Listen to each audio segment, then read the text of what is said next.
Ya. Bismillah. Assalamualaikum warahmatullahi wabarakatuh. Alhamdulillahi rabbil alamin. Alhamdulillahi wa kafa. Wassalatu wassalamu ala rasulillahil mustafa wa ala alihi wa sahbihi ahlu sidqi wal wafa. Asyhadu an la ilaha illallah wahdahu la syarikalah wa asyhadu anna Muhammadan abduhu wa rasuluh. Allahumma salli wa sallim wa barik ala nabiyyina Muhammadin wa ala alihi wa sahbihi ajma'in.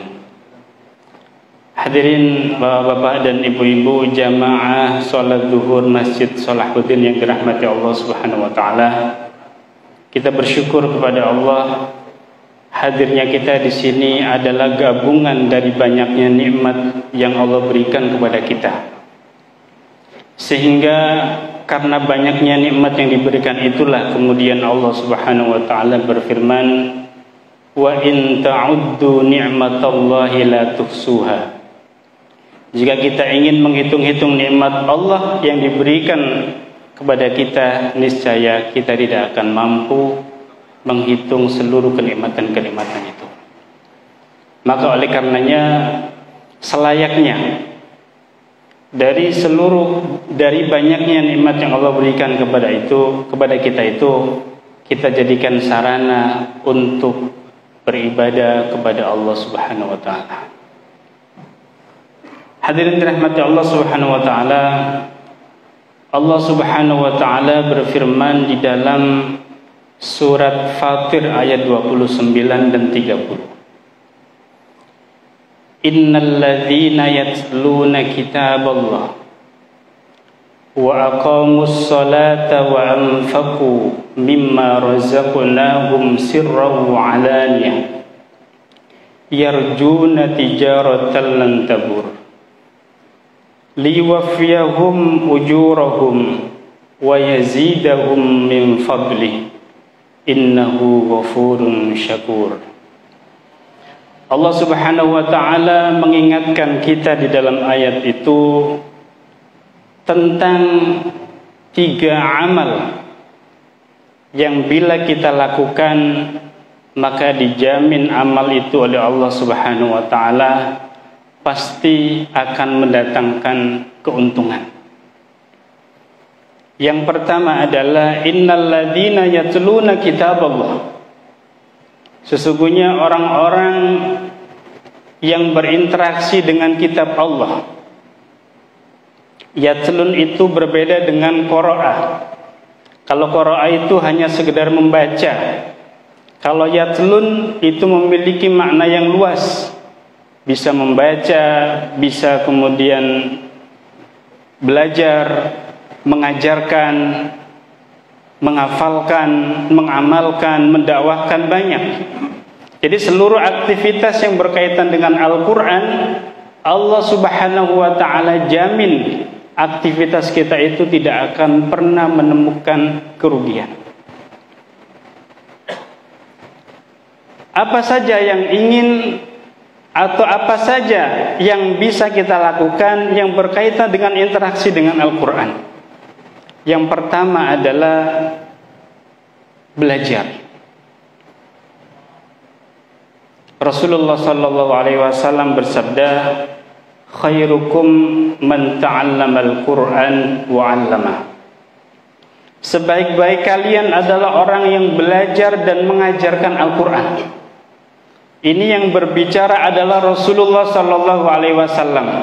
Wa ma yantiqu 'anil hawa in huwa illa wahyu yuha. Yang Rasulullah katakan tidak akan pernah salah, sebab yang Rasulullah katakan adalah atas bimbingan wahyu dari Allah Subhanahu wa taala. Seluruh perkataan Rasulullah pasti benar. Jika ada dari umatnya yang kemudian meragukan perkataan Rasulullah, maka bisa menjadikan imannya batal. Rasulullah menjamin setiap orang yang berinteraksi dengan Al-Quran diawali dengan belajar dan mengajarkan, maka pasti akan mendatangkan keuntungan. Kenapa kita belajar? Karena interaksi yang kedua adalah kita diwajibkan oleh Allah Subhanahu wa taala untuk membaca Al-Qur'an dengan benar. Bahkan di dalam surat Al-Baqarah Allah Subhanahu wa taala berfirman, "Alladzina atainahumul kitaba yatlunahu haqqa tilawatih, ulaika yu'minuna bih."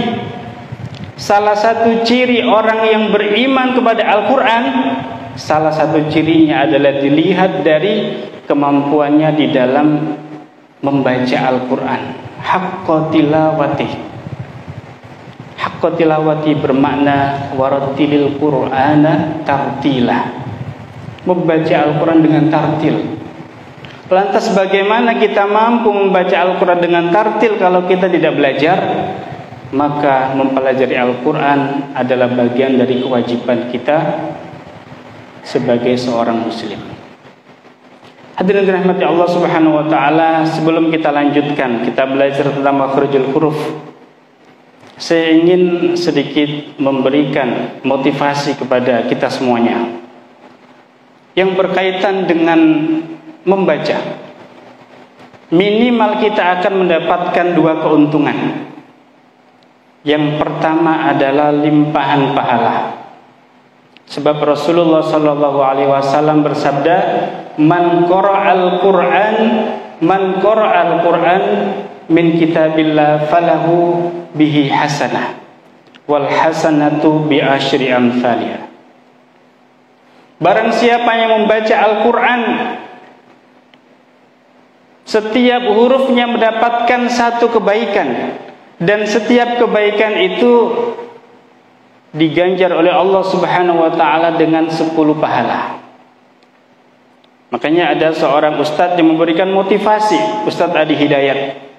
Beliau mengatakan, orang yang banyak dosa, untuk menutup dosa-dosanya adalah dengan melakukan sebanyak mungkin amal soleh, dengan sebanyak mungkin melakukan kebaikan yang mendatangkan pahala yang banyak. Dan salah satu kebaikan itu adalah qiraatil Quran, membaca Al-Quran. Kita baru membaca basmalah, Bismillahirrahmanirrahim. Berapa huruf, Pak? 19 huruf. Kita baru membaca basmalah sudah 19 huruf. Bagaimana kita membaca Al-Fatihah? Bagaimana kita membaca surat-surat yang lain? Satu huruf mendapatkan 10 pahala, 10 kebaikan. Dan wirid yang terbaik adalah bacaan-bacaan Al-Quran. Maka kalau ada orang yang ingin memiliki tabungan amal soleh yang banyak, perbanyak membaca Al-Quran, perbanyak wirid Al-Quran, karena setiap hurufnya dinilai 10 kebaikan. Ada orang yang tidak hafal surat kecuali Al-Fatihah, dia ingin punya tabungan amal soleh yang banyak, dia ulang-ulang surat Al-Fatihah. Sehari bisa 100 kali.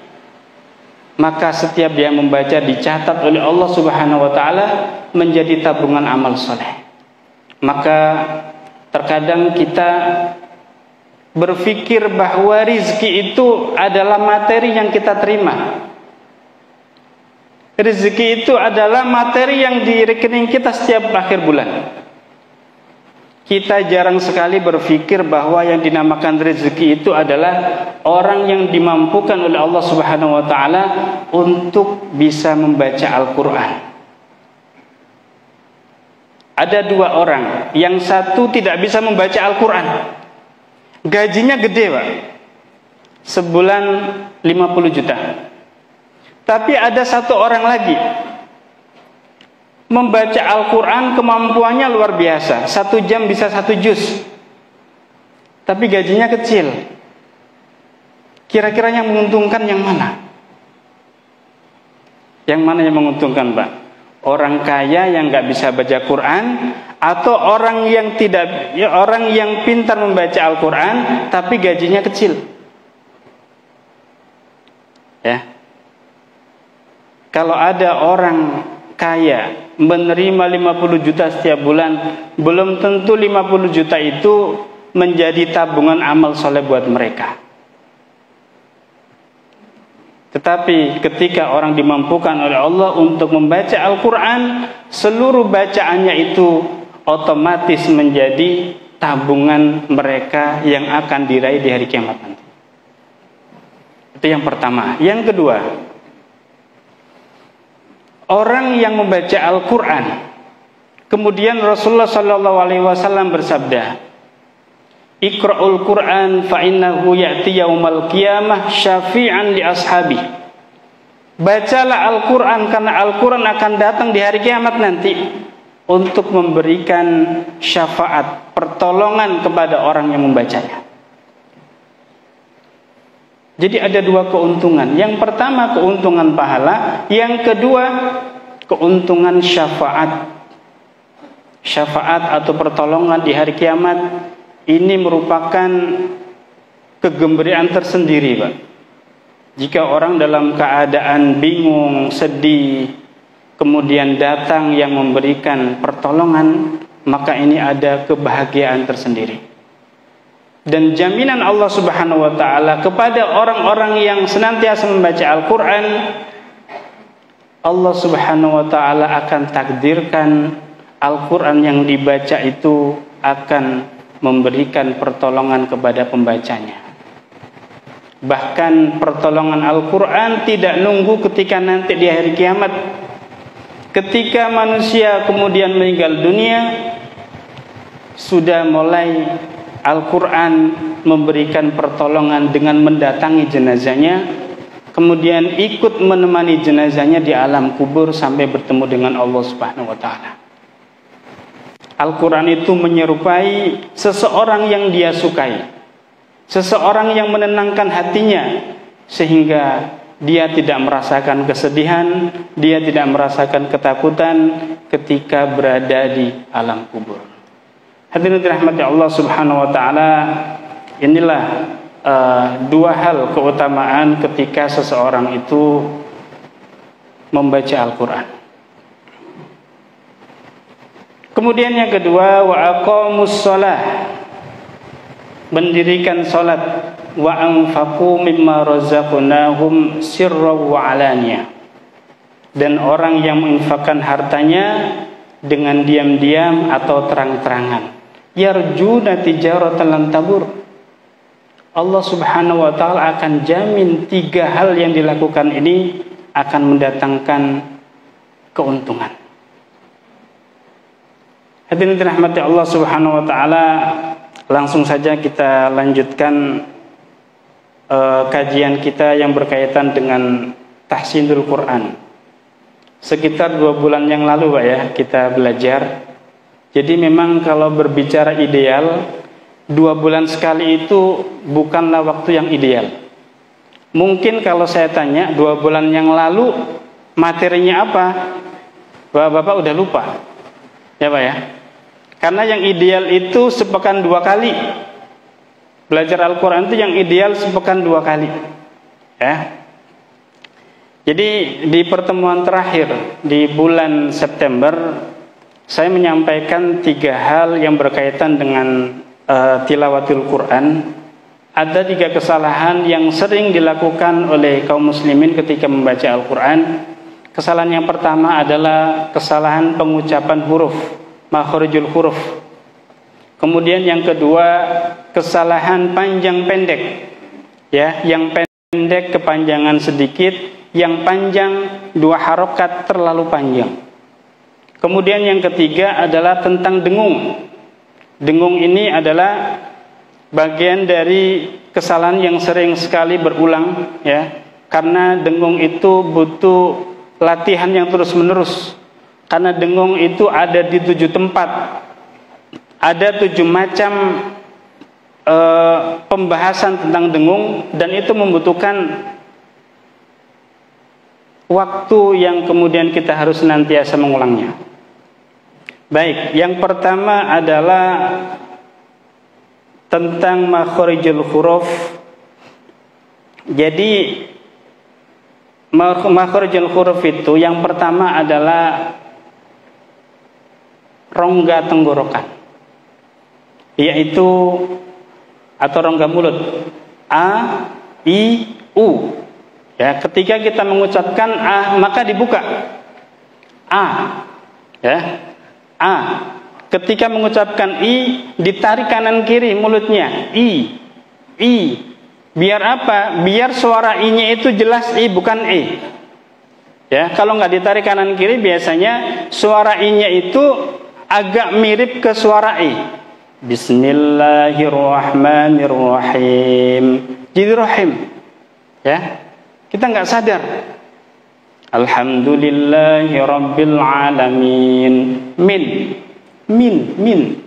Alhamdulillahi Rabbil Alamin Ar-Rahmanir-Rahim. Ketika mengucapkan u dimonyongkan bibirnya. Alhaakumut takatsur hatta zurtumul maqabir. Tipis ditarik. Ya. Ketika mengucapkan a dibuka mulutnya. Ketika mengucapkan i, ditarik kanan kiri. Ketika mengucapkan u, dimonyongkan bibirnya. Coba, ikutin Mbak ya. Jadi sebenarnya standarnya kalau belajar tahsin itu tidak ditutup mulutnya Mbak. Ya, tidak ditutup mulutnya. Tapi karena darurat boleh ditutup. Boleh ditutup. Ya. Makanya saya kalau ngajar ibu-ibu, saya tanya dulu. Ibu kalau mengucapkan huruf di depan saya malu apa enggak? Kalau malu jangan belajar. Ya. Jadi terkadang rasa malu itu menghalangi mendapatkan makhraj yang tepat. Ya, coba. A, I, U, Nu, Hi, Ha. Ya, jadi caranya begitu. Kemudian yang kedua, yang keluar dari tenggorokan. Ya. Ada 6 huruf dan ini dibagi menjadi 3. Huruf yang pertama atau posisi yang pertama adalah tenggorokan bagian bawah. Yang kedua bagian tengah dan yang ketiga bagian atas. Di bagian paling bawah ada 2 huruf. Yang pertama adalah a, yang kedua adalah ha. Ya, ha. Coba. A, I, U. Ya, adanya di bawah. Beda dengan a. Kalau a di tengah, a berbeda dengan huruf a. Nah, kebanyakan orang ketika mengucapkan huruf a, makhrajnya harusnya di tengah tenggorokan, masih ada di bawah, sehingga huruf a-nya mirip seperti huruf a. Alhamdulillahi Rabbil Alamin. Padahal alamin di tengah, ya. Baik, kita praktekkan saja. Ya, pengucapan huruf A. Nanti saya ucapkan, kemudian diulang. Coba. A, I, U. Dipraktekkan tadi. Ketika mengucapkan A dibuka, I ditarik, U kemudian dimonyongkan bibirnya. Ya. A, I, U. A, I, U, Ba. Diulang. A, I, U, Ba. U, An, Ani, Ana. U, An, Ani, Ana. Minal mu'ni Ma'i an ani'a. Ya, ini dipraktekkan Pak, diulang-ulang. Ya, nanti akan kita bahas juga tentang perbedaan antara huruf-huruf yang mirip pengucapannya, sehingga kita tidak berulang lagi untuk kemudian mengucapkannya dengan salah. Ya, ini ada contoh huruf A. Ya, saya bacakan nanti diulang. Andadan. Ya. Bil ifmi. unzila ya'tiyannakum. Ya. Jadi ketika huruf A itu kemudian disukun, maka suaranya seperti tadi, ya, bukan ya. Yu'minun, bukan yu'minun, ya. Kemudian sebelum kita membahas tentang huruf H, kita terlebih dahulu mempraktekkan makhrajnya huruf A, ya.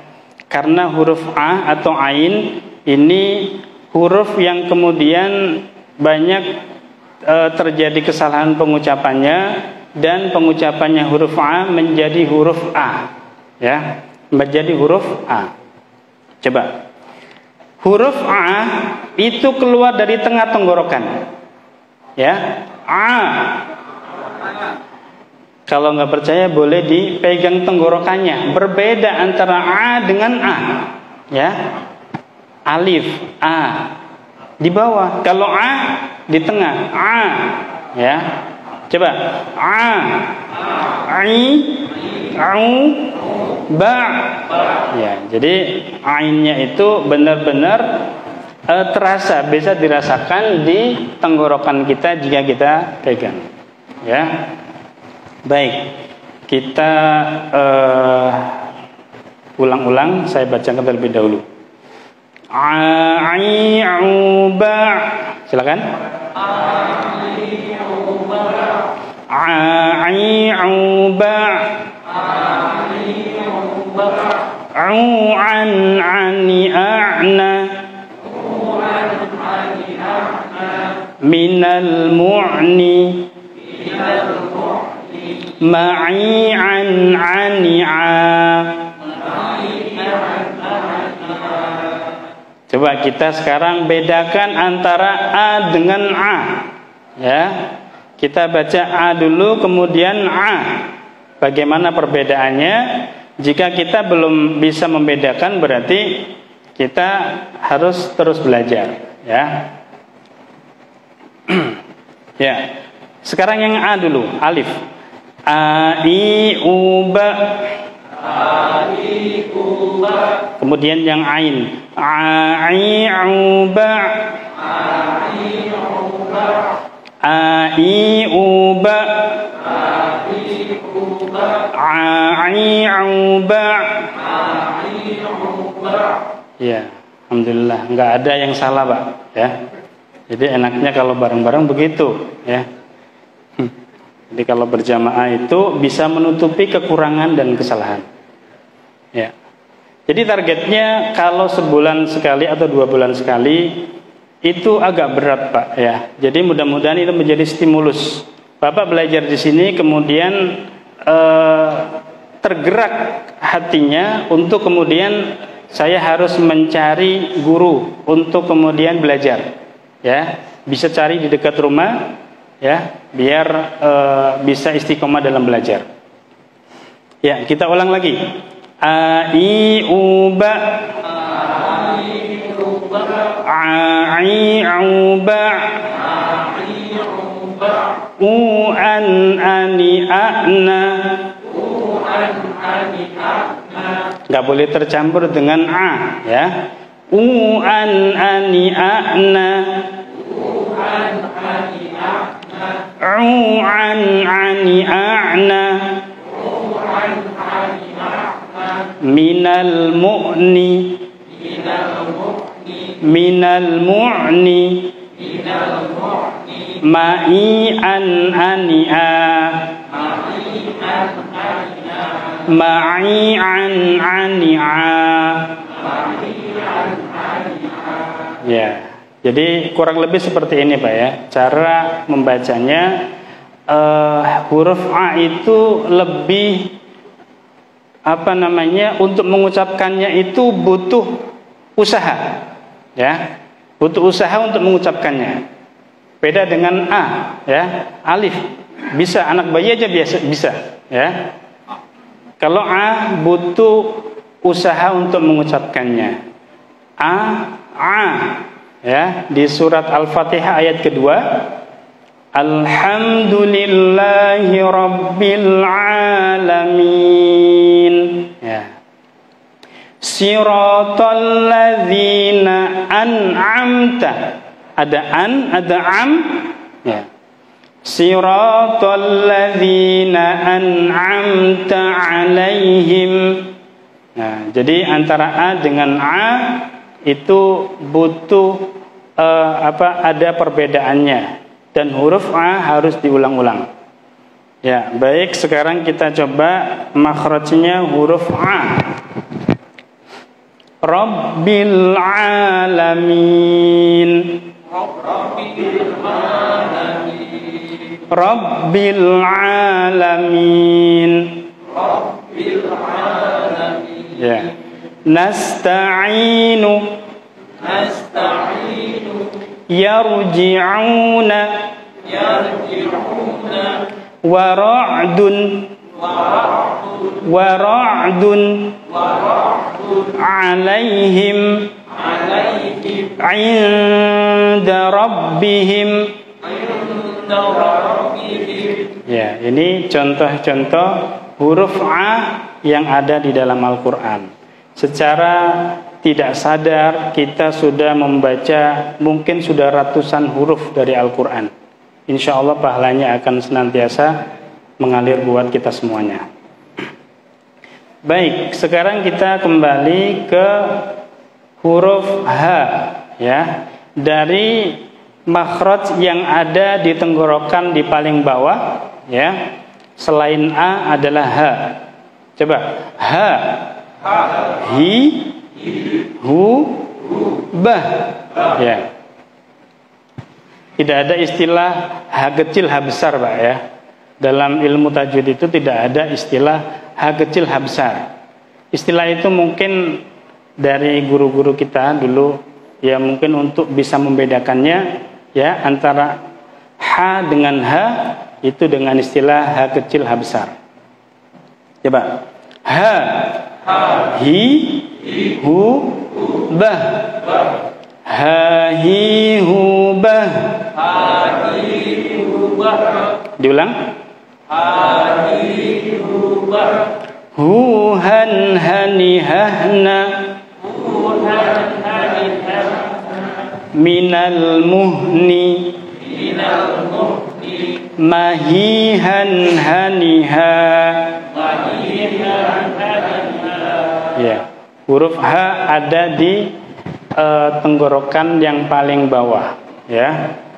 Jadi biasanya kalau kita mengucapkannya itu terasanya sampai di dada, ya. Beda dengan huruf H, ya, yang banyak orang membacanya menjadi huruf H, ya. Ada yang punya teman namanya Hasan, ada, Pak, ya. Tulisannya bukan H, H, tapi kita terbiasa menyebutnya Hasan, Hasan Husain, padahal Hasan Husain, ya, H. Ya, baik, huruf H kita praktekkan di dalam potongan ayat atau kata. Ya, ba'da mautiha. Ya, kita langsung mempraktekkan huruf A, ya. Ba'da mautiha. Min diyarihim. Ya. Tukhalituhum. Lam yatasannah.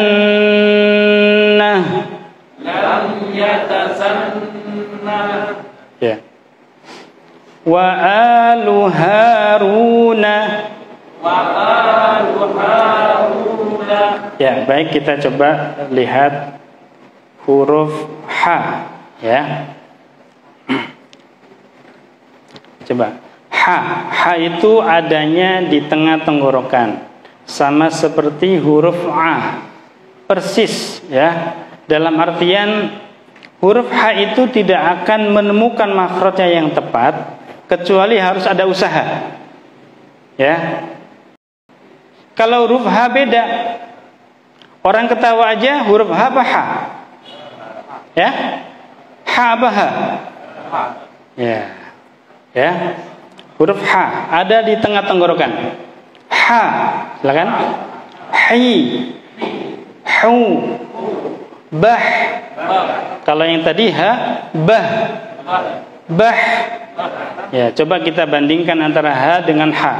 H, H, hi, hi, hu, hu, bah, bah. Nah, huruf H, ya. Baik, kita praktekkan. Ha, hi, hu, bah.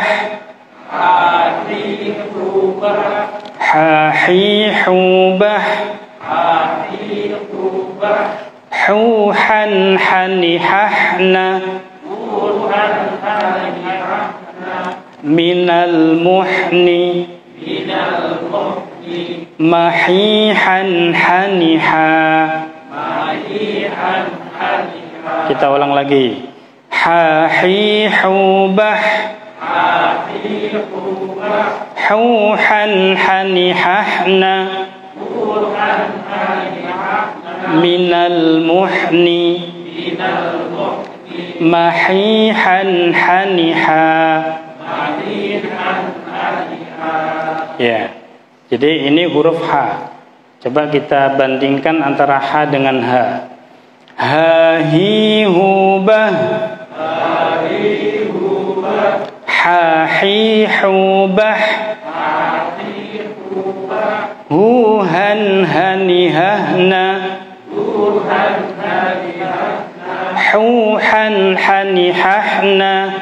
Hu, han, hani, hahna. Minal muhni. Minal muhni. Minal muhni. Minal muhni. Mahihan, haniha. Mahihan, haniha. Mahihan, haniha. Mahihan, haniha.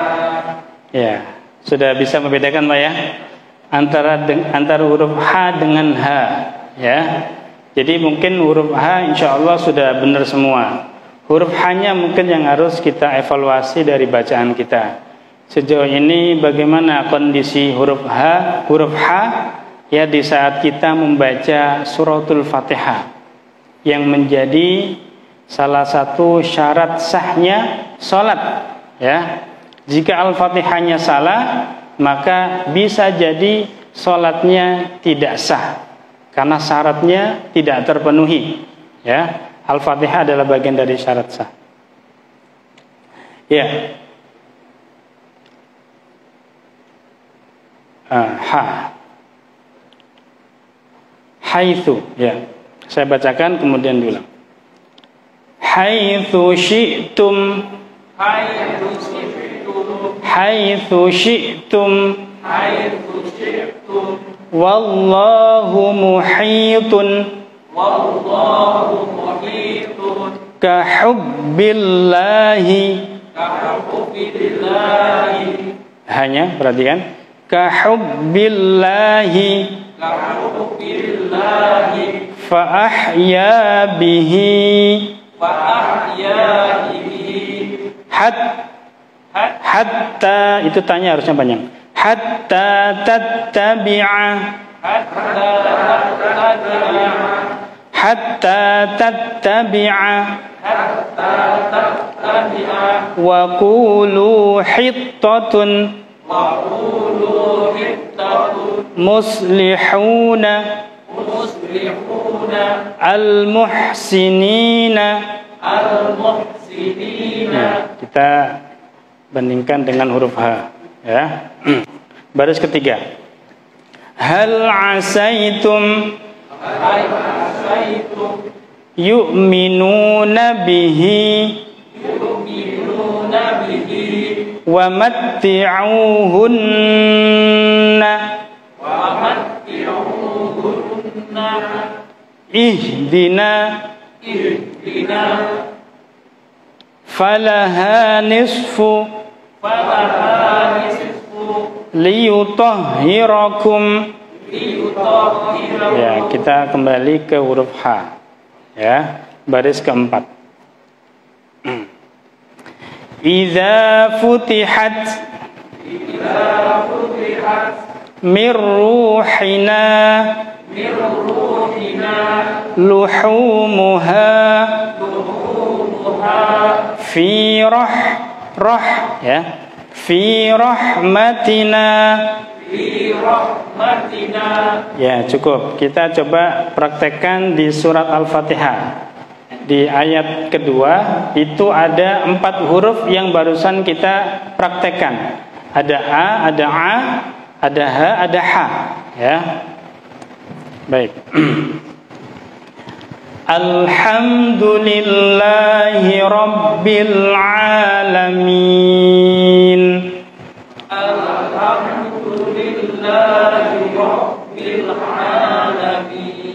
Ya, setiap kita bertemu dengan huruf lam sukun itu bacanya ditekan biar tidak terjadi yang namanya dipantulkan sedikit. Ya, jadi Alhamdulillahi Rabbil Alamin, ada le-nya. Jadi bacanya ditekan. Alhamdulillahi Rabbil Alamin. Alhamdulillahi Rabbil Alamin. Rabbil Alamin. Rabbil Alamin. Ya, diulang. Alhamdulillah, 1, 2, 3. Alhamdulillahi Rabbil Alamin. Ya. Ar-Rahmanir Rahim. Ar-Rahmanir Rahim. Ar-Rah, tidak boleh keluar getaran. Ar-Rah seperti kho, enggak boleh. Ha. Ar-Rah. Ya. Seperti di contoh yang sukun di atas, yang pojok kanan atas, kiri atas, fa'ah, ya, fa'ah, ya, tidak boleh ada getaran kayak kho, fa'ah, nggak boleh. Fa'ah ya bihi, ya. Ar-Rahmanir Rahim. Ar-Rahmanir Rahim. Ya. Maliki yaumiddin. Maliki yaumiddin. Iyyaka na'in, ya. Ini salah satu kesalahan yang sering terjadi di pembacaan surat Al-Fatihah adalah hilangnya makhrajnya A. Ya. Kemana hilangnya? Menjadi A. Iyyaka na'budu wa iyyaka nasta'in. Harus ada usaha untuk mengucapkannya. Ya. Baik, silakan. Iyyaka, 1, 2, 3. Iyyaka na'budu wa iyyaka nasta'in. Ya, jadi ditekan biar keluar dari tengah tenggorokan. Persis seperti huruf A, ya. Huruf H sama karena satu tempat. A, H, ya. Coba ikutin saya, Pak. A, H, I, Hi, U, Hu, Ba, Bah. Nah, jadi ada desis. Huruf H itu punya sifat yang namanya hamas, ya. Keluar nafas, keluar desis, ya. H. Baik, kita lanjutkan di ayat berikutnya. Ihdinas siratal mustaqim. Ihdinas siratal mustaqim. Siratal ladzina an'amta 'alaihim. Siratal ladzina an'amta 'alaihim. Ya. An'amta 'alaihim. An'amta 'alaihim. Ya, jadi Sampai di sini insya Allah surat Al-Fatihah bisa kita praktekkan untuk kemudian kita mengulang-ulang 4 huruf A, H, dan H. Ya, tidak akan berubah bacaan kita tanpa pengulangan. Ya, bahkan dulu ketika saya belajar, huruf-huruf yang saya susah mengucapkannya itu saya pakai wirid, Pak. Ya, terutama huruf ja. Karena saya orang Jawa, huruf ja itu medok, ja, ya, begitu. Da-nya da. Jadi ternyata itu dalam ilmu tajwid, ilmu makharijul huruf, pengucapan itu harus diperbaiki. Ya, ja, nggak boleh keluar nafas. Ja. Beda dengan ha keluar nafas. Ya. Baik, ini 4 huruf sudah kita praktekkan, ya. Mudah-mudahan dengan kita selalu mengulang-ulang, ya, 1 bulan ke depan, mudah-mudahan makhraj ini dalam pengucapan atau bacaan Al-Quran kita menjadi lebih baik. Ya. Barangkali ada pertanyaan? Ya. Pak Ustadz, bisakah kalau ada yang bisa dipanggil ke rumah? Oh ya. Bisa nggak kalau ada yang minat dipanggil ke rumah? Ya, tergantung rumahnya. Kalau rumahnya jauh, Condet. Saya Depok, jauh. Insya Allah di dekat Condet banyak, Pak, para asatid yang bisa mengajarkan tahsin. Kalau di daerah Depok, silakan merapat ke rumah tajwid. Itu yang paling bagus di Depok, ya, untuk memperbaiki atau tahsinul Quran di rumah tajwid. Di Jalan Nusantara. Ya. Ada lagi?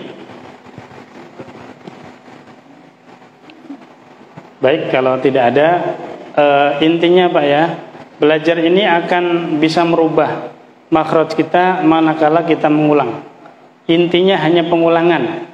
Tanpa pengulangan, ya, akan sulit merubah makhraj kita.